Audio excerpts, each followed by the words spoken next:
In this video, I'm going to talk about the first option when it comes to calorie banking. Now guys, we can't prevent the inevitable.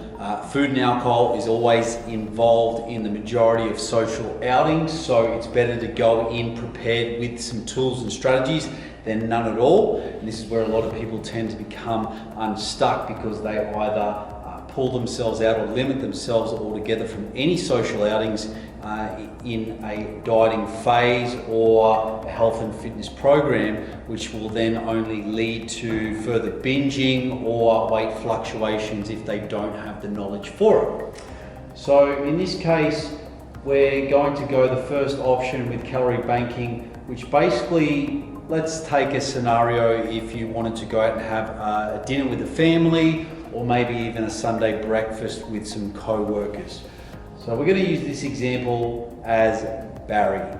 Now Barry is on 180 grams of protein daily, 60 grams of fat, and 200 grams of carbs. That would probably be a rough average person or male in a dieting period for a total of just over 2,000 calories a day.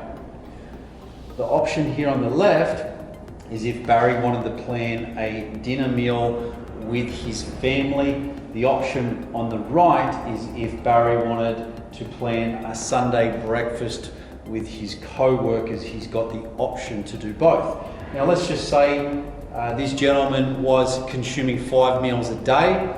It would probably be advisable to pack it into 3 on this event or the day of the event, because if Barry were to pack it into 5 meals, there probably wouldn't be much allocated for each meal if you wanted to bank a substantial amount for the dinner or the breakfast. So a brekkie, lunch and dinner, in this case we're going to keep it simple. The option is totally up to you. So in both of these examples, whether it be the dinner or whether it be the breakfast, the total of the 3 meals will still equal Barry's daily totals in here.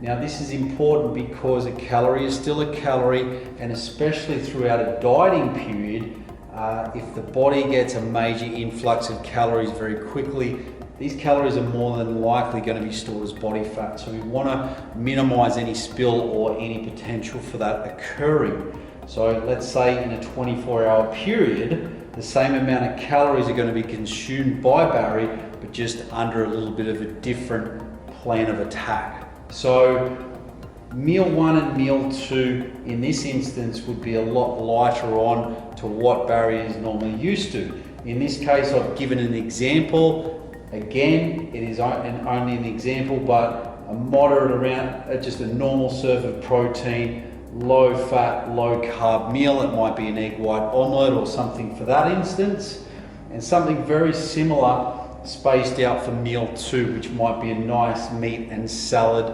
light meal.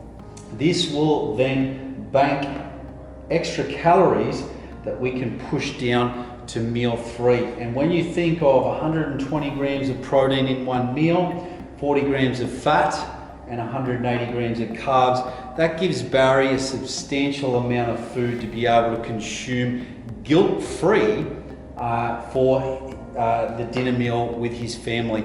I will say, would I expect Barry to sit there with his family, with his mobile out, trying to track each ingredient that's going into the meal that he is consuming? Absolutely not.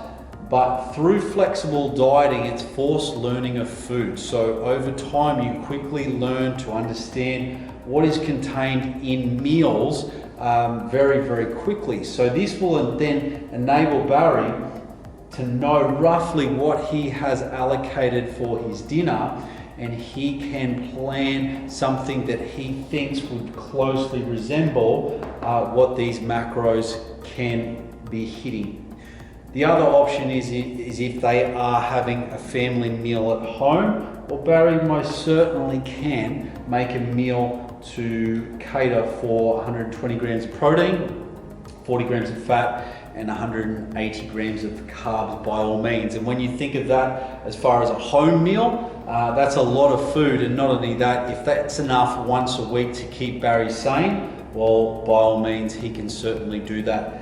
Think of any dieting approach, of course, is one that you can see yourself doing indefinitely, because the only thing that will change for Barry in a calorie deficit or dieting period is the food going up and him getting more freedom and flexibility in either a maintenance phase or a calorie surplus.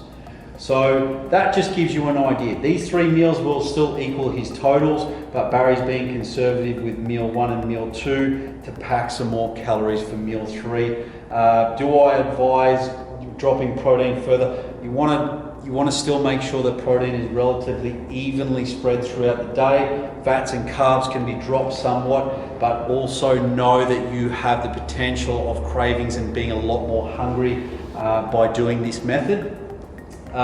Across here, let's say this is scenario number 2. Now, scenario number 2, Barry's preparing to have a Sunday breakfast which was planned with his co-workers, and he wanted to enjoy his Sunday breakfast. Basically, option 2, it's reversed. So if Barry is going to pack a decent amount of food into meal 1, meal 2 and 3 need to be relatively light on to cater to move these calories back up. Again, this is only an example, but around that 30 grams of protein Barry's decided to have with 10 grams of fat and 10 grams of carbs. So again, it might be a nice salad and protein meal, and the same for meal 3 there, which then enables Barry to enjoy his Sunday breakfast in meal 1. Now guys, would I advise Barry to sit there with his co-workers with his phone entering in every single ingredient that is in breakfast that he thinks? Absolutely not. But going back to what I said with flexible dieting, it's forced learning of food. So via you tracking, you then begin to get a very clear understanding of what is in certain foods and the total nutritional value of that meal.